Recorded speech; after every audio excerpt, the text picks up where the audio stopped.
యుద్ధం కోరల్లో చిక్కుకున్న తూర్పు యుక్రెయిన్లో దౌత్య ప్రయత్నాలు నిలిచిపోయాయి. అయితే తాజాగా డాన్బాస్పై యుక్రెయిన్ ఓ వింత ప్రతిపాదనను తెరపైకి తెచ్చింది. నిరంతరం వివాదాలకు కేంద్రంగా ఉండే డాన్బాస్ ప్రాంతం పేరును డానీల్యాండ్గా మార్చాలని ప్రతిపాదించింది. ఇది కేవలం పేరు మార్పు మాత్రమే కాదు, డొనాల్డ్ ట్రంప్ బ్రాండింగ్ శైలిని ఆకట్టుకునేలా చేసిన ఒక వ్యూహాత్మక ఎత్తుగడగా విశ్లేషకులు భావిస్తున్నారు. డానీల్యాండ్ను తిరిగి దక్కించుకోవడానికి ఈ విచిత్రమైన ప్రతిపాదన చేసింది. దీని వెనుక ఒక భయానక వాస్తవం దాగి ఉంది. ఏళ్ల తరబడి సాగుతున్న యుద్ధంతో ఆ ప్రాంతం చిన్నాభిన్నమైంది. అయితే కేవలం పేరు మార్పుతోనే భౌగోళిక రాజకీయాలను ప్రభావితం చేయవచ్చా? యుక్రెయిన్ ఆశించినట్టు డొనాల్డ్ ట్రంప్ కరుణిస్తాడా? డానీల్యాండ్ను రష్యా అధ్యక్షుడు పుతిన్ వదులుకుంటారా? Watch the story. కీవ్ ఆశలను డానీల్యాండ్ నెరవేర్చగలదా? డాన్బాస్ ప్రాంతాన్ని డొనాల్డ్ ట్రంప్ రక్షిస్తాడా? ట్రంప్ బ్రాండింగ్తో యుద్ధం ఆగుతుందా?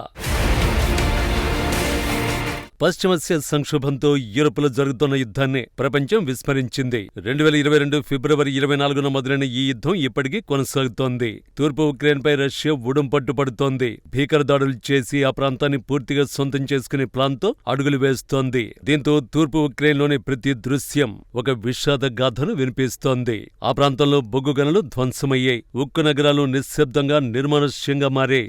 ఒకప్పుడు పారిశ్రామిక గుండెకాయగా ఓ వెలుగు వెలిగిన డాన్బాస్ ప్రాంతం నేడు యుద్ధభూమిగా మారిపోయింది. రెండో ప్రపంచ యుద్ధం తర్వాత యూరప్ గడ్డపై జరుగుతున్న అత్యంత భీకరమైన రక్తసిక్తమైన పోరాటానికి ఈ డాన్బాస్ వేదికగా మారింది. డాన్బాస్ అంటే కేవలం ఒక ప్రాంతం ఏమాత్రం కాదు, అది ఒక వ్యూహాత్మక అస్త్రం. డొనెట్స్క్, లుహాన్స్క్ నగరాలు ఈ ప్రాంతంలోనే ఉన్నాయి. అంతర్జాతీయంగా ఇది ఉక్రెయిన్ భూభాగమే అయినప్పటికీ 2014 నుంచి ఇక్కడ రష్యా ప్రాబల్యం పెరుగుతూ వచ్చింది. ప్రస్తుతం డాన్బాస్లో సుమారు 90% ప్రాంతం రష్యా నియంత్రణలోనే ఉంది. అయితే ఈ శిథిలాల మధ్య సాగుతున్న చర్చల్లో తాజాగా ఒక వింతైన ప్రతిపాదన తెరపైకొచ్చింది.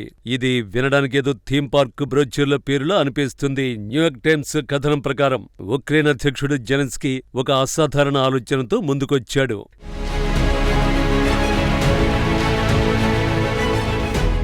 జెలెన్స్కీ ప్లాన్ ఎంతో విచిత్రంగా ఉంది అంటే చూసేవారికి అదొక వేటకారంగా అనిపిస్తుంది. ఇందుకు జెలెన్స్కీ ప్లాన్ ఏంటి? ప్రస్తుతం యుద్ధ క్షేత్రంలో ఉక్రెయిన్ కోల్పోతున్న డాన్బాస్ పేరును డానీల్యాండ్గా మార్చడమే. అవును, మీరు విన్నది నిజమే, డానీల్యాండ్. డాన్బాస్, డొనాల్డ్ ట్రంప్ పేర్లను కలిపి ఈ కొత్త పేరును ఉక్రెయిన్ ప్రభుత్వం సృష్టించింది. డానీల్యాండ్ అంటే అదేదో థీమ్ పార్క్ అని, అందులో రోలర్ కోస్టర్లు, గిఫ్ట్ షాపులు వస్తాయని ఊహించుకోకండి. ఇది కేవలం జోక్ కోసం చేసింది ఏమాత్రం కాదు. డాన్బాస్ పై రోజురోజుకు ఉక్రెయిన్ పట్టు కోల్పోతోంది. దీంతో ఆ ప్రాంతాన్ని ఎలాగైనా రక్షించుకోవాలన్నది కీవ్ లక్ష్యం. అందుకే ఈ విచిత్రమైన పేరును పక్క వ్యూహంతోనే ఉక్రెయిన్ రూపొందించింది. డాన్బాస్ కు ట్రంప్ పేరు పెడితే కనీసం దాన్ని రక్షించేందుకు ట్రంప్ వస్తాడని జెలెన్స్కీ ఆశలు పెట్టుకుంటున్నాడు. నిజానికి తాను అధికారంలోకి వచ్చిన 24 గంటల్లోనే ఉక్రెయిన్ రష్యా యుద్ధాన్ని ముగిస్తానని తన ఎన్నికల ప్రచారంలో ట్రంప్ హామీలు గుప్పించాడు. ఉక్రెయిన్ యుద్ధాన్ని త్వరితగతిన ముగిస్తానని ప్రకటించినప్పటి నుంచి డీప్ స్టేట్ తనను మరింతగా వేధిస్తోందని ట్రంప్ ఆరోపించారు. తాను యుద్ధాన్ని ముగిస్తానంటే చాలా వేగంగా ఒక పరిష్కారాన్ని తీసుకొస్తానని అర్థమని అమెరికా అధ్యక్షుడు తెలిపారు. తనకు ఇరుపక్షాల నేతలు తెలుసన్నాడు. కానీ అధ్యక్షుడిగా నిధులపై నియంత్రణ ఉండాలని ట్రంప్ తేల్చి చెప్పాడు. నిధుల రాకపోకలు అంటే ఉక్రెయిన్కిచ్చే సాయం మాట.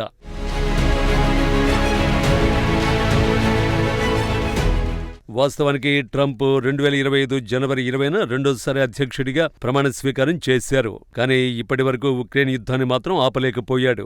నిజానికి రెండు దేశాల మధ్య శాంతి ఒప్పందం కుదిర్చేందుకు అమెరికా అధ్యక్షుడిగా ట్రంప్ తీవ్ర ప్రయత్నాలు చేశారు. నెలల తరబడి చర్చలు సాగినా ఫలితం లేకుండా పోయింది. చర్చల సంగతి ఎలా ఉన్నా డాన్బాస్ ను దక్కించుకోవాలన్నదే ఉక్రెయిన్ తాపత్రయం. డాన్బాస్ విషయంలో ట్రంప్ ను ప్రసన్నం చేసుకోవడానికి డానీల్యాండ్ ప్రతిపాదన చేసింది. నిజానికి బ్రాండింగ్ అంటే ట్రంప్ కు మక్కువ ఎక్కువ. ఈ విషయాన్ని వాడుకోవాలని ఉక్రెయిన్ దౌత్యవేత్తలు భావించారు. తద్వారా పుతిన్ పై ట్రంప్ కఠినంగా వ్యవహరించేలా చేయొచ్చని వారి ఆశ.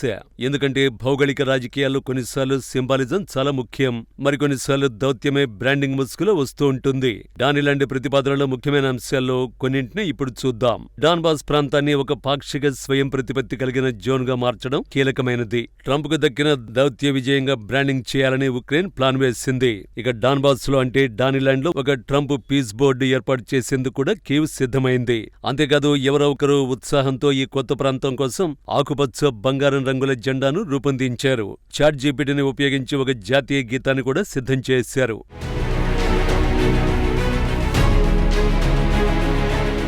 వినడానికి ఇవన్నీ నవ్వు తెప్పించచ్చు, కానీ ఈ వింత ప్రయత్నాల వెనుక ఉక్రెయిన్ పడుతున్న అసలైన ఆవేదన, నిరాశ దాగి ఉన్నాయి. వాషింగ్టన్ అనుసరిస్తున్న తీరును ఉక్రెయిన్ అధ్యక్షుడు జెలెన్స్కీ బహిరంగంగానే ప్రశ్నిస్తున్నాడు. ట్రంప్ రాయబారులు మాస్కోకు పదే పదే వెళుతున్నారు తప్ప కీవ్కు రావడం లేదని ఆయన ఎత్తి చూపాడు.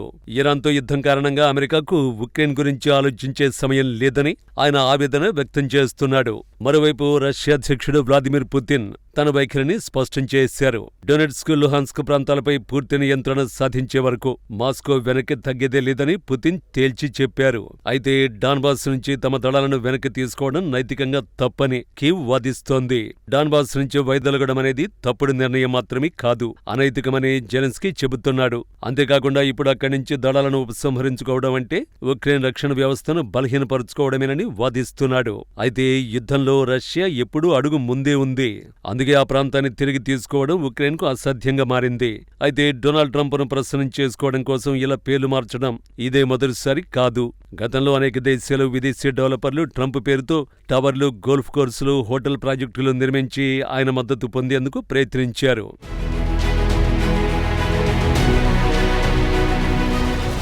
గోల్ఫ్ అంటే డొనాల్డ్ ట్రంప్కు చాలా ఇష్టమని అందరికీ తెలిసిందే. ఆయనతో సన్నిహితంగా మెలిగేందుకు దక్షిణ కొరియా మాజీ అధ్యక్షుడు మూన్ జే-ఇన్ ప్రత్యేకంగా గోల్ఫ్ నేర్చుకున్నారని సమాచారం. గత ఏడాది ఫిన్లాండ్ అధ్యక్షుడు అలెగ్జాండర్ స్టబ్ కూడా ట్రంప్తో సంబంధాలను బలపరుచుకోవడానికి మారేలాగోలో ఆయనతో కలిసి గోల్ఫ్ ఆడారు. 2018లోనే పోలాండ్ ఓ అడుగు ముందుకు వేసి తమ దేశంలోని అమెరికా మిలిటరీ బేస్ కు ఫోర్ట్ ట్రంప్ అని పేరు పెట్టాలని ప్రతిపాదించింది. 2019లో ఇజ్రాయెల్ అంతకంటే పెద్ద సాహసమే చేసింది. గోలన్ హైట్స్ పై తమ సార్వభౌమాధికారాన్ని అమెరికా గుర్తించిన తర్వాత అక్కడ ఒక నివాస ప్రాంతానికి ట్రంప్ హైట్స్ అని నామకరణం చేసింది.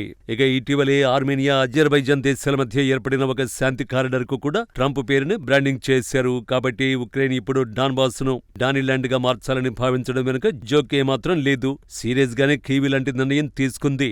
ప్రస్తుతం ప్రపంచ రాజకీయాల్లో గాలి ఎటు వీస్తుందో, ముఖ్యంగా ట్రంప్ లాంటి వ్యక్తుల్ని ఎలా ప్రసన్నం చేసుకోవాలో ఉక్రెయిన్ కు బాగా అర్థమైందని ఈ పరిణామం సూచిస్తోంది. గతంలో ఉక్రెయిన్ అధ్యక్షుడు జెలెన్స్కీ ట్రంప్ తో వాగ్వాదానికి దిగాడు. అది ఎంత తప్పో ఆ తర్వాత తెలుసుకున్నాడు. అందుకే ట్రంప్ ను ప్రసన్నం చేసుకోవడమే లక్ష్యంగా అడుగులు వేశాడు. అందులో భాగంగానే ఇప్పుడు డానిల్యాండ్ ప్రతిపాదనగా తెలుస్తోంది.